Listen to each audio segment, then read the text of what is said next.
Welcome to this explosive edition of entertainment news where Hollywood's golden rules get shattered in the most unexpected ways. Imagine the scene, the glittering lights of a bustling studio in Los Angeles, the air buzzing with anticipation as fans clutch their tickets, hoping for a glimpse of icons in the flesh. It's a Tuesday afternoon, October 7, 2025, and the Jennifer Hudson Show is about to tape its latest episode, promising a powerhouse lineup that includes none other than Denzel Washington, the two-time Oscar winner whose career spans decades of riveting performances from Training Day to Fences, a man whose mere presence commands respect and reverence. Jennifer Hudson, the EGOT achiever herself, fresh off her triumphant Broadway runs and chart-topping albums, strides onto the stage with her signature megawatt smile, her voice like velvet thunder ready to serenade the audience into submission. The crowd erupts as the theme music swells,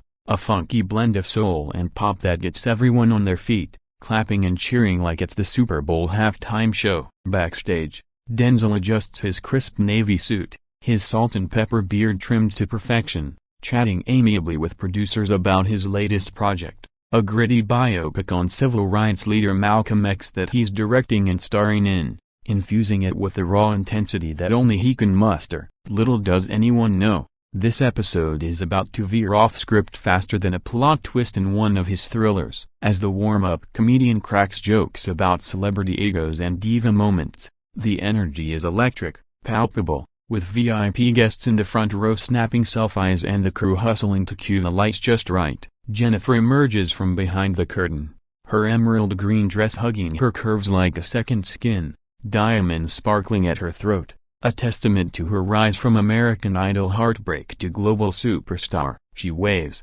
blows kisses, and launches into her monologue with flair, riffing on everything from viral TikTok dances to the latest fashion faux pas at New York Fashion Week, drawing peals of laughter that echo through the rafters. The band, a tight ensemble of horns and percussion, punctuates her punchlines with sassy riffs, keeping the vibe light and lively. But beneath the surface, there's a subtle undercurrent of nervous. Denzel's team had requested a segment on his philanthropy work with the Boys Girls Clubs, emphasizing mentorship over movie talk, a deliberate choice to highlight his off-screen legacy. Jennifer's producers, ever the ratings chasers, have other ideas, prepping questions laced with nostalgia to tug at heartstrings and boost viral clips. As the applause dies down, the announcer booms, "Ladies and gentlemen, please welcome the one, the only, Denzel Washington." The audience loses it, a standing ovation that shakes the foundations,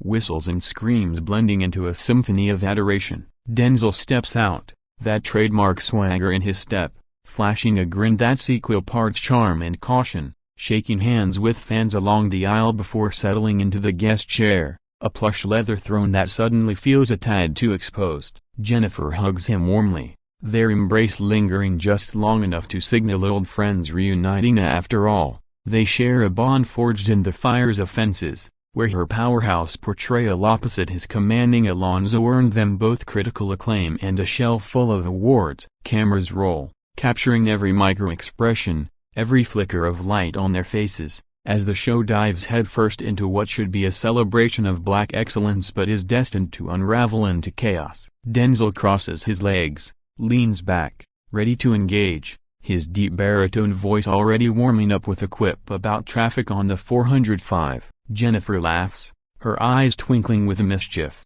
and tees up the first question. "Denzel, you've been lighting up screens since I was in diapers, so tell us, what's the secret to staying so damn fine after all these years?" The crowd hoots, loving the flirtatious banter, but Denzel's smile tightens ever so slightly, a veteran sensing the bait. He deflects gracefully, steering toward his new film, describing the grueling shoots in Harlem that mirrored the era's turmoil, his words painting vivid pictures of sweat-soaked days and soul-searching nights. Yet Jennifer, ever the performer, pivots back to personal territory, probing about his family life, his wife Pauletta of over 4 decades, with a wink that borders on intrusive. "Come on, spill any juicy stories from raising those twins?" "We all want the tea." Laughter ripples, but Denzel's posture shifts, his fingers drumming subtly on the armrest, A telltale sign of discomfort in a man who's faced down villains on screen but guards his privacy like Fort Knox. The segment rolls on, the clock ticking mercilessly, as producers in the control booth exchange glances, whispering about ad breaks and segment timings. Outside, paparazzi lurk like shadows, phones at the ready for any spillover drama, while social media scouts monitor hashtags, priming for the inevitable buzz. This is Hollywood, after all, where every smile hides a strategy, and every question is a loaded gun. As the conversation dances on the edge, no one yet grasps how close they are to the precipice, where respect crumbles and tempers flare, turning a dream interview into a nightmare that'll dominate headlines for weeks. The heat is building, invisible but undeniable, like storm clouds gathering over the Pacific, ready to unleash a torrent that no one saw coming. The interview kicks off smoothly enough, a well-oiled machine of charisma and chemistry that's fooled audiences into thinking talk shows are spontaneous magic. Denzel, ever the pro, regales the crowd with anecdotes from his early days in Mount Vernon, New York, where he'd sneak into local theaters, mesmerized by Sidney Poitier's stoic heroism, vowing to one day fill those massive shoes. His voice, rich and resonant like aged bourbon, draws everyone in, from the stagehands pausing mid-task to the elderly couple in row 5 wiping misty eyes. Jennifer nods enthusiastically, her head bobbing like a dashboard ornament, interjecting with "Yes, Lord," and "Preach," that amp up the gospel soul vibe of the show. She shares a quick aside about her own Chicago roots, the South Side struggles that fueled her fire, drawing parallels to Denzel's journey and earning a genuine chuckle from him, a rare crack in the armor that has the audience sighing in collective warmth. Cameras zoom in tight, capturing the sparkle in her eyes, the subtle flex of his jaw as he recalls rejecting a football scholarship for the stage, a decision that reshaped destinies. But then, like a record scratch in a silent room,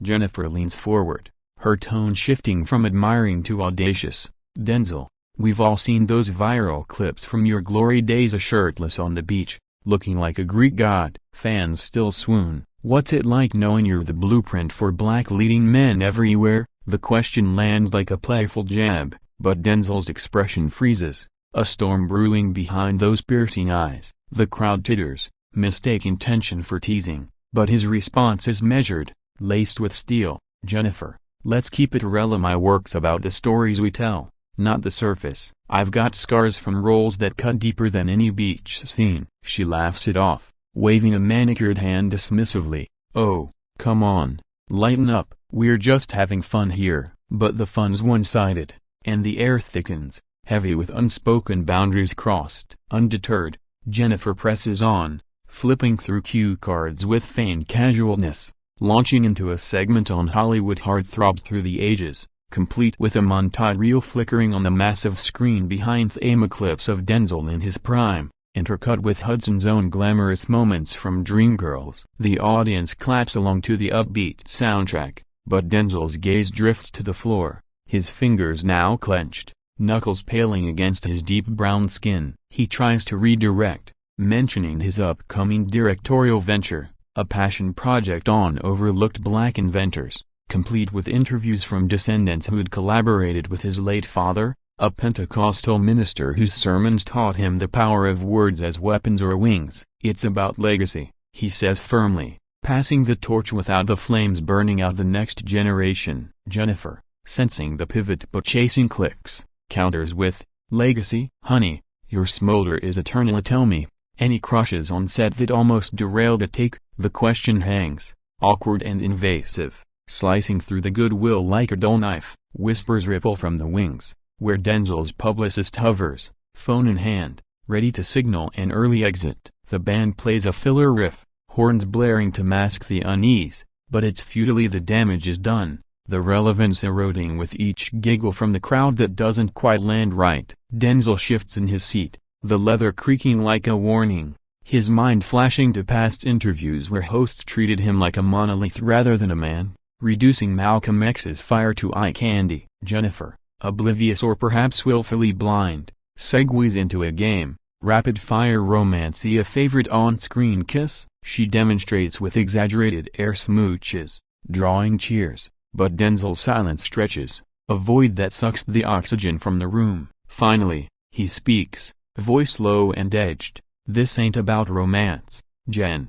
It's about respect. Let's talk substance." The words drop like anvils, the audience hushing as if slapped, realizing too late that the banners crossed into disrespect. Producers scramble in the booth, debating commercial breaks, while social media erupts in real time. Mia tweets flying about Denzel dragging JH, and is this shading? The heat escalates, tempers simmering just below boil, as Jennifer's smile falters for the first time, her quick wit scrambling for recovery. But recovery's a myth here. The altercation's ignition switch is flipped, and the fallout's about to consume everything in its path, turning allies into adversaries in the span of heartbeats. Backstage whispers grow to murmurs, crew exchanging wide-eyed glances, knowing this tape's gold for tabloids but poison for relationships. Denzel's not one to suffer fools, and Jennifer's star power won't shield her from the reckoning. The clock ticks mercilessly, each second amplifying the rift,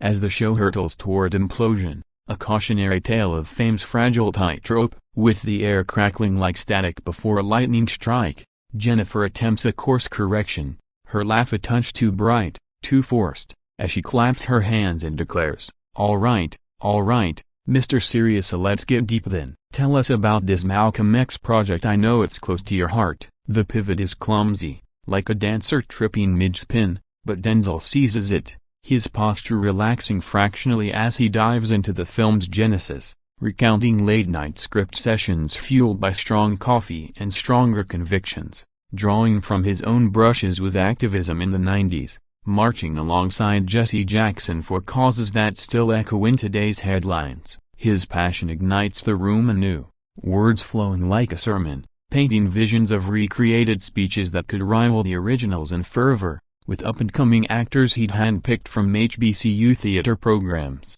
ensuring authenticity over star power. The audience leans in, captivated, forgetting the awkwardness in the glow of his authenticity, while Jennifer nods vigorously, scribbling notes on her pad as if this were a masterclass. Yet, the damage lingers, a shadow that colors every exchange, and when she interjects with a story of her own civil rights musical tribute, it's earnest but edged with one-upmanship.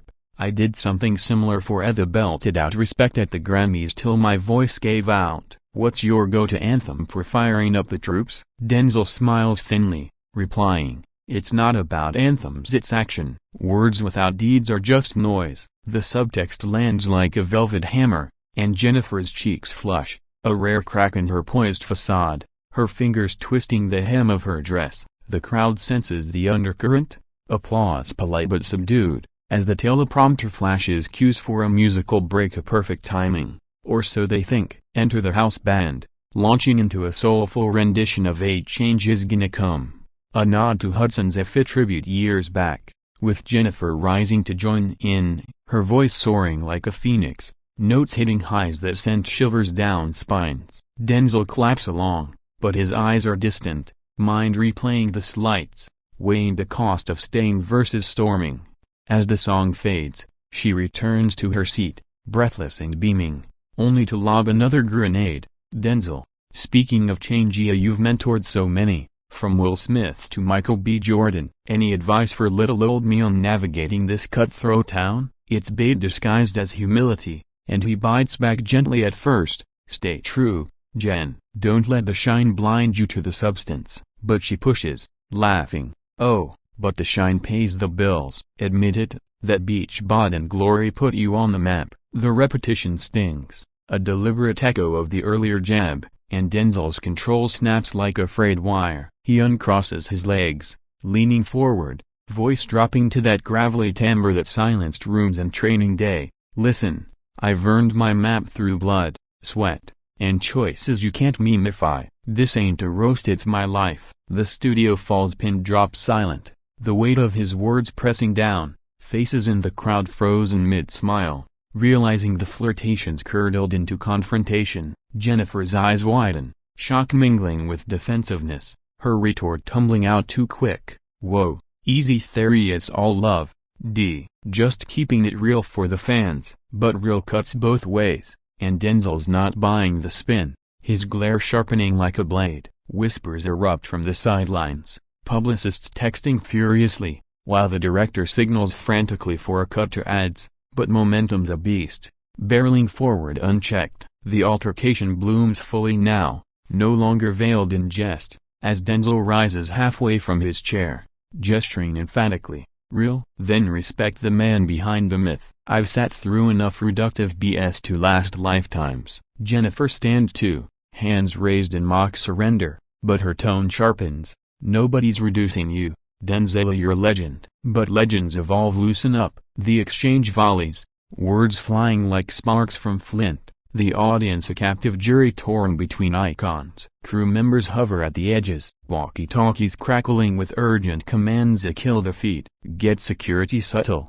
As the heat peaks, tempers flaring hotter than stage lights. Denzel's not yelling, but his presence amplifies every syllable, a force of nature demanding reckoning, while Jennifer, cornered, doubles down with wit-turned weapon. "If this is evolution, call me a fossil, I'm just trying to celebrate you." The clash reverberates, echoing off walls lined with Emmy statues, a stark reminder that even in temples of triumph, egos bruise easy. Outside the bubble, the world waits oblivious, but inside, it's Armageddon in slow motion, the bond of fences fraying thread by thread. No one's pulling punches now. The altercation's core exposed a clash of generations, styles, and unspoken hierarchies in an industry that devours its own. As accusations fly, "You're gatekeeping greatness." From her, "You're commodifying mine." From him, the room teeters on meltdown, the once cozy chat devolving into a spectacle no one scripted. The tension coils tighter, a spring wound breaking, as Denzel's baritone rises in pitch, not volume, but enough to command absolute attention. "Celebrate?" "This feels like caricature." Jennifer turning depth into dessert for clicks. His words slice clean, honed by years of monologues that moved millions, and the audience gasps collectively, a wave of intake that sucks the levity dry. Jennifer, no shrinking violet after surviving Idol's gauntlet and Dreamgirl's demands, fires back with fire in her belly. "Caricature? Boy, please see, I built my empire on celebrating black kings like you. If that's a crime, lock me up." The retort draws scattered claps from her loyalists in the crowd, but it's divisive, splitting the room like a fault line, with some cheering her spunk, others nodding solemnly at Denzel's gravitas. The band leader,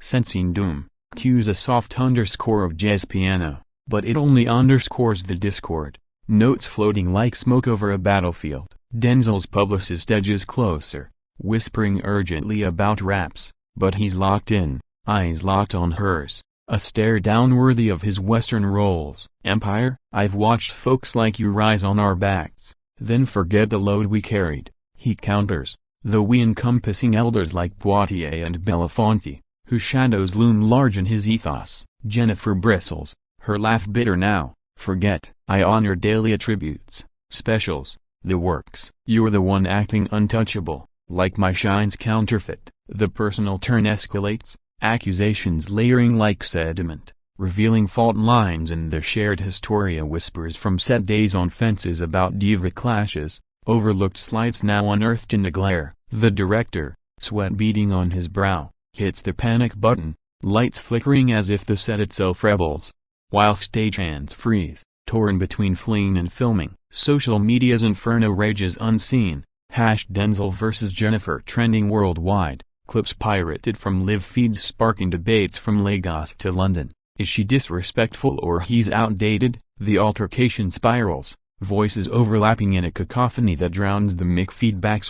Denzel decrying superficial spotlights, Jennifer lamenting old-school gatekeeping. A producer darts on stage, clipboard clutched like a shield, murmuring, 5 minutes to break please, but it's futile. The stars are celestial bodies colliding, gravity be damned. Denzel's hand gestures broad, encompassing the spectacle. This right here? This is why we lose ground to chasing laughs over legacies. Jennifer steps closer, inches from his space, her perfume clashing with his cologne in olfactory warfare. Legacies? Minds built on gratitude, not grudges. Sit down and let's fix this. But sittings surrender, and Denzel's pride, forged in Brooklyn streets and Broadway boards, won't bend. The crowd's energy shifts from amusement to anxiety, murmurs swelling to a hum, one fan shouting, "You all family chill."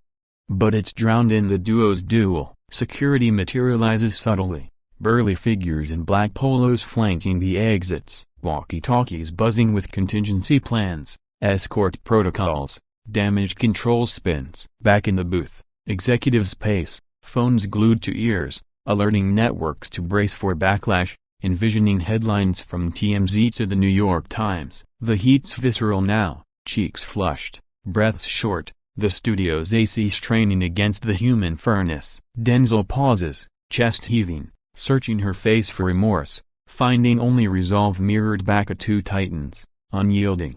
Their clash a microcosm of industry's generational grudge match. Fix it? By what? More memes? He scoffs. And that's the match to the powder keg. Jennifer's retort explodes. By owning your ego. Not everyone worships at your altar. The line crosses sacred ground, invoking his deification in black cinema, and Denzel's face hardens to granite, the room holding its collective breath as he stands fully, mic in hand like a scepter. Worship? I demand dignity is something this show's forgotten. Applause erupts unevenly, polarized, as the band swells to cover, but the rift's too wide, the altercation cresting into crisis. Producers signal abort, the house lights dimming in emergency mode, but momentum mocks mercy. This isn't ending with hugs and harmonizing. Whispers of lawsuits flicker in frantic texts, reputations on razor's edge, as the once idyllic taping transmogrifies into tabloid treasure. The audience, witnesses to wizardry turned warfare, sits stunned, phones smuggling footage that'll fuel feuds for fortnights. In this maelstrom, alliances fracture, truths twist, and the simple act of sitting for a chat becomes a chronicle of collision, etched in infamy. Pandemonium pulses through the veins of the studio as Denzel's stand becomes a statement, his silhouette towering against the backdrop of glowing cityscape graphics, a lone wolf in a den of spotlights. Dignity, he reiterates, voice booming sans mic now, raw and resonant, starts with questions that honor, not ogle. The words reverberate, a mic drop mantra that silences dissent, even from Jennifer, who falters, mouth agape, her quicksilver tongue tied for the first time in memory. The crowd, a mosaic of millennials and boomers, erupts in a fractured ovation, a half for his stand, half in shock while cameras capture the chaos in high-def horror, lenses zooming on beads of sweat tracing her temple, the subtle tremor in his fist. Security closes ranks, forming a human corridor toward the wings, but Denzel's not budging yet, rooted like an ancient oak in a gale. I've poured my soul into this industry, he continues, unscripted soliloquy unfolding, from crying real tears in Cry Freedom to fighting fictional fights in Book of Allah. Every drop for representation that resonates, not titillates. Jennifer, regaining composure, steps up, voice cracking with emotion.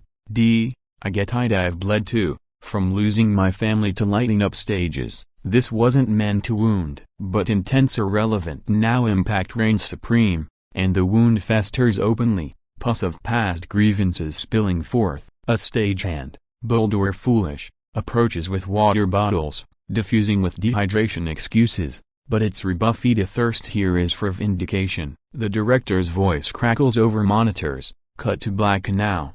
Plunging segments into standby, ads cued hastily, but the live feed's already leaked, viral vultures circling via sneaky streams. Outside, sirens wail faintly, paparazzi packs swelling like storm swells, lenses trained on emergency exits, hungry for the money shot of mid-meltdown. Denzel's team swarms, publicist in the lead, murmuring, "Time to go. Boss damage controls inbound." He nods curtly, but not before a parting volley. "Tell your writers, depth over dazzle, or this spotlight dims for good." The admonition hangs, a curse or clarion call, as he turns on heel, stride purposeful, parting the sea of stunned staffers. Jennifer slumps into her chair, face a mask of mortification, whispering to her co-host stand-in, "What just happened? We were golden." But gold tarnishes quick in Tinseltown, and this tarnish is titanium tough, staining reputations retroactively. The audience files out dazed, buzzing like beehives disturbed, Sharing stunt selfies captioned live witness to legend clash a # pray for peace. Crudest purses in disarray, mix yanked, sets struck with unusual haste. Whispers of lawsuit fodder and ratings rocket mingling in the ether. In the green room, Denzel exhales, Pauletta's voice on speaker soothing, breathe. Lovia, you spoke your truth. But truth's a double-edged Excalibur, cutting wielder and foe alike, and as he sips scotch from a flask, the weight settles, bridges burned, but perhaps bunkers built against superficiality.